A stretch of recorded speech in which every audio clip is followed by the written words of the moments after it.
How do you feel about Ironmans and Tin Mans? I think Ironmans are cool, even if I'm not personally, I don't do a lot of them. I think that they are cool. Tin Mans, I feel like kind of defeat the point. I think a Tin Man is basically the main reason I would see someone do a Tin Man is if it's like a content creator, right? And I can't blame that if you're doing a Tin Man because you don't want to have to reset for content or whatever. But I think Tin Mans, the idea of Ironmans is like a no reset run.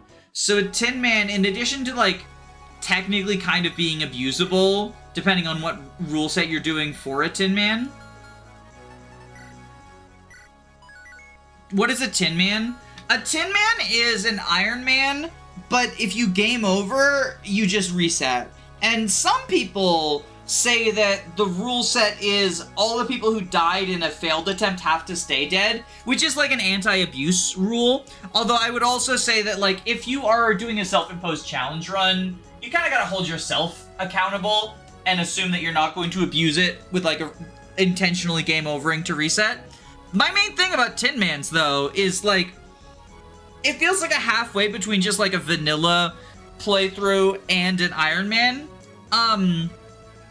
And I think it comes from a desire to actually get through the game, but have sort of the Iron Man-esque experience. Which I can understand where that comes from.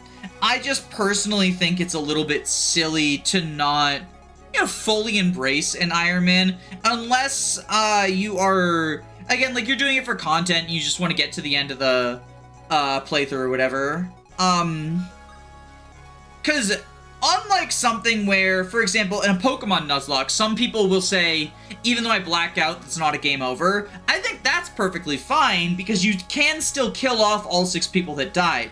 In a Tin Man, if you game over, the people come back to life, right? So I think it's kind of like, I don't know. Ooh, Killer Lance on you. But as for the initial question as to how much I enjoy doing them myself, I don't really actually like doing Ironmans all that much. I find other forms of challenge runs to be more fun. I do low-key want to like Iron Man more, but every time I do an Iron Man, that's the other thing, is a lot of games in the series, a lot of mainline Fire Emblems are not very Iron Man-able. Because, like, Radiant Dawn is one of my favorite Fire Emblem games, but that's not a super Iron Man-able game just because of the way that the cast is structured. Fates, Awakening, and Three Houses, losing a single unit is a huge investment cost. Thracia, because of the, like, fatigue system and stuff, losing too many people can be like a downward spiral. And also, so many units fill, like, roles that are very unique to them. And Thracia is a very RNG-heavy game, with, like, enemies having random enemy movement, hit not being able to hit 99, or not being able to hit 100, but even beyond the 99 cap, like, hit rates are often a lot lower in Thracia than other games, because you have fewer ways to fix them, and weapons have less hit themselves. Yeah, and then, like, then you also run into situations like Fire Emblem 4, where deaths can sort of throw off the pairings, and it's not a game I enjoy very much. Honestly, I think the games that are most Iron Man-able are Fire Emblem 6, 7, and 8. And 7 and 8 are not only, like, oh, and 9. 9's also pretty Iron Man-able. But 7, 8, and 9 are not only on the easier end of the spectrum, which makes them, the tension of the Iron Man, less fun in my opinion, but I also don't really like 7 or 9 from a gameplay perspective, and I've done 8 so many times. I've already done, like, multiple Fire Emblem 8 Iron Mans.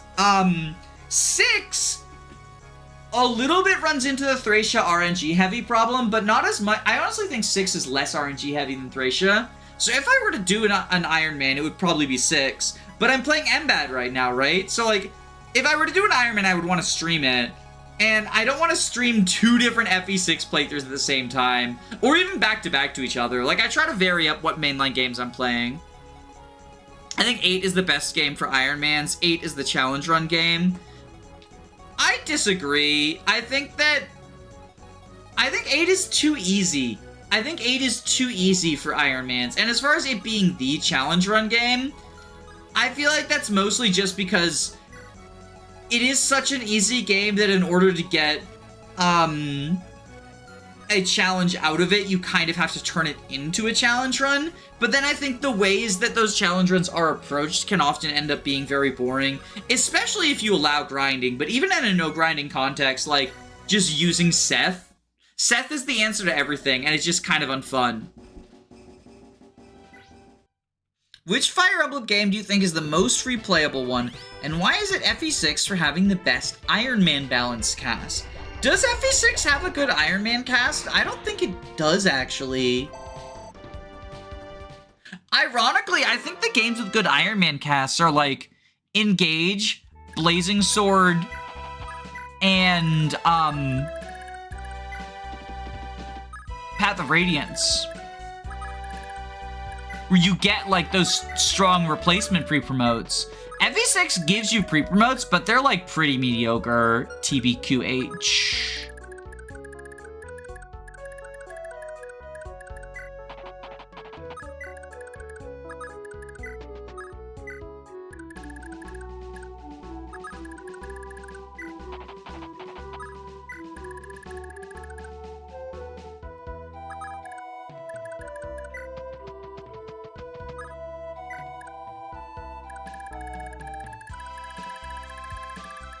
Okay, we gotta kill Macbeth now. There's no time pressure anymore. No stats on level up. Doesn't matter. Her stats are largely irrelevant. Her stats are staff plus horse. The shield ring. I kind of like that on either Finn or Sigurd. 29 kills.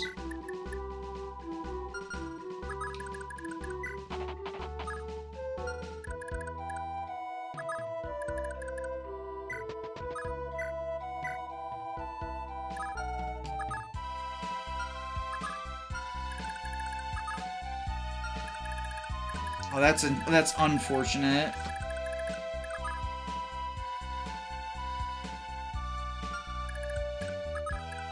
Okay, Do is going to have to dodge tank if I want to steal this money, which I kind of do.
Unlike FE7, where you lose Canas equals no dark magic for the whole game. I mean, that assumes that we care about dark magic specifically. Like, I don't think Canas dying means you just don't get dark. Like, yeah, it doesn't mean it means you don't get dark magic, but why do we care about that, right? I think Canas's value is that he is 1-2 range hit on res, and we do get replacements for that. We have it in Urk and Lucius already, who you can train up. We have it in Pent, who you get as a pre-promote. Renault, who you get as a pre-promote. And, you know, Athos is at the end of the game. I care about dark magic because of the cool animations. Sure, but if we're looking at things from a mechanical Iron Man perspective, like, if we're looking at what's the best game to Iron Man, I think we're asking about the mechanics, right? We're not asking about... Oh, whoops. I didn't read it out. Well, he didn't dodge tank anyway, so we have another opportunity.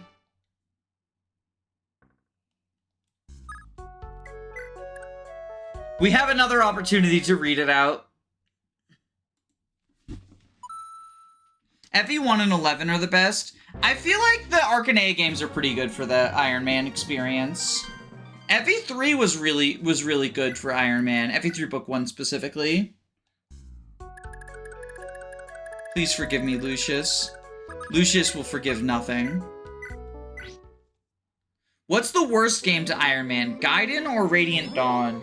I think it has to be Radiant Dawn because of the bizarre number of game over conditions, but there's a hack that I have that just removes the game over flag from a bunch of things in Radiant Dawn, and I think that makes it a lot better to Iron Man. Still not great because there's a lot of like... So, I think the one thing that makes Radiant Dawn like miserable for an Iron Man is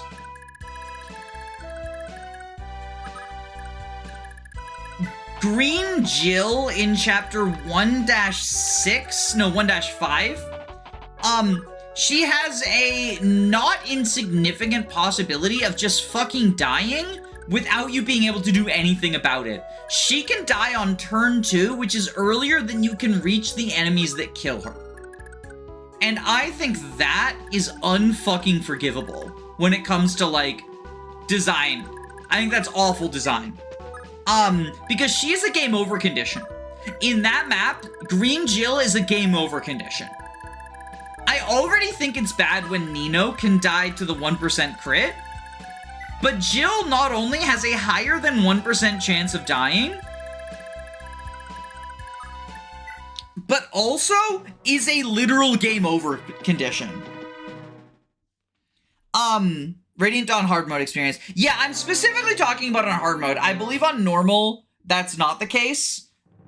She can still die before you get to her, but it's kind of your fault for not rushing a time-based objective, right? It can't be! Granville's here already? Damn it all! What are those useless mercenaries doing out there? Ugh, fine, I'll fight them myself.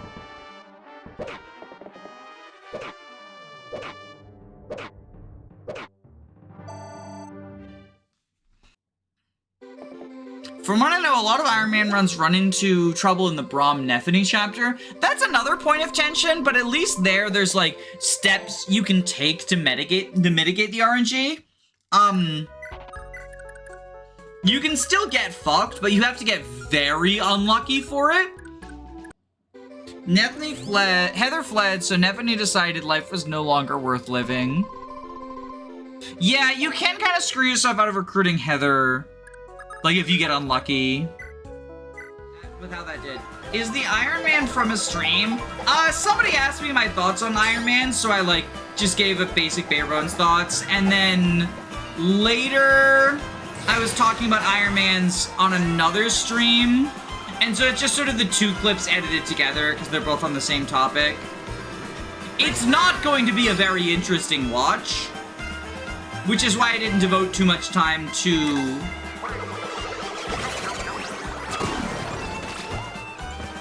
Which is why I didn't devote too much time to the thumbnail. Because I don't think it's a very good clip, but it is at the very least, like, my thoughts on a popular part of the, you know, FE sort of culture, I guess you would call it. Which the TLDR of my thoughts are also, like, I think Iron Mans are cool in theory, but in practice, I don't play them that much, because I think the most Iron Man-able games are the ones I like the least. I think FE7 is a very Iron Man-able game, and FE9 is a very Iron Man-able game.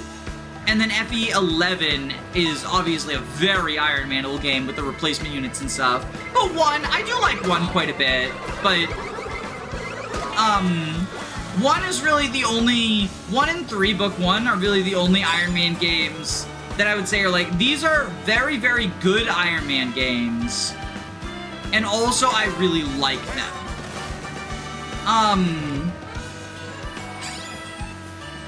but I've already done a failed Iron Man of 3 Book 1 fairly recently. Nobody would watch if I Iron Man Fire Emblem 1.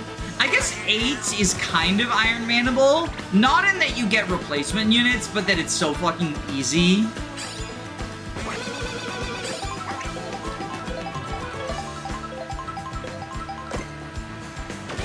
Is the sort of game that's like open to basically any challenge run because it's so easy that like you can give yourself a lot of restrictions and know that not only is it unlikely to soft lock you, but it's also unlikely to even present that much difficulty, which is why I don't super like doing challenge runs on 8, even though I really like 8.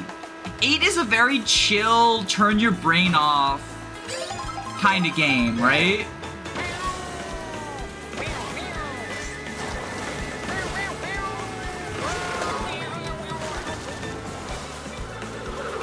Wet Bones, how dare you?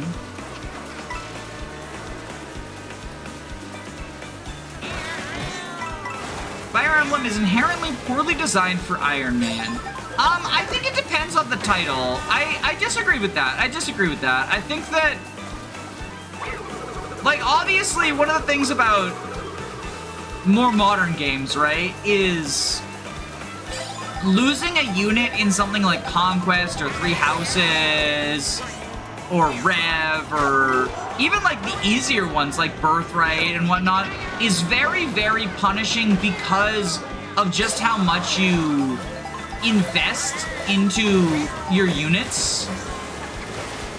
So like losing a core unit in Three Houses is going to be way, way, way worse than losing a core unit in Fire Emblem 6, right? But I don't think that necessarily is a bad thing.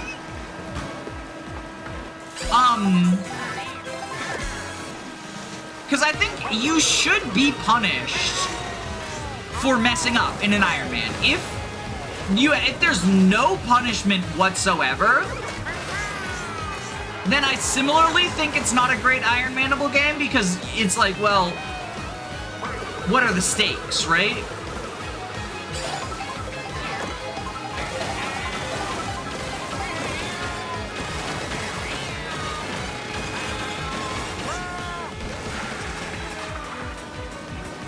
The reason I don't really think of, like, Three Houses as a super good Iron Manable game is because it's not just that it's super punishing because of the investment, but you don't get replacements. What? Like, you get Gilbert if you go Blue Lions. And that's, like, it? Who are your late joiners? Sedith, I guess? Jiritsa if you go Black Eagles? I think a cool Iron Man theme would be units lose their entire inventory on death, but play on casual mode.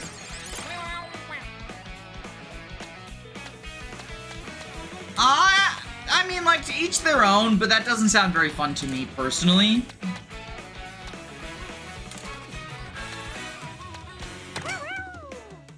Alright, if we're doing a water track, we do a water Yoshi.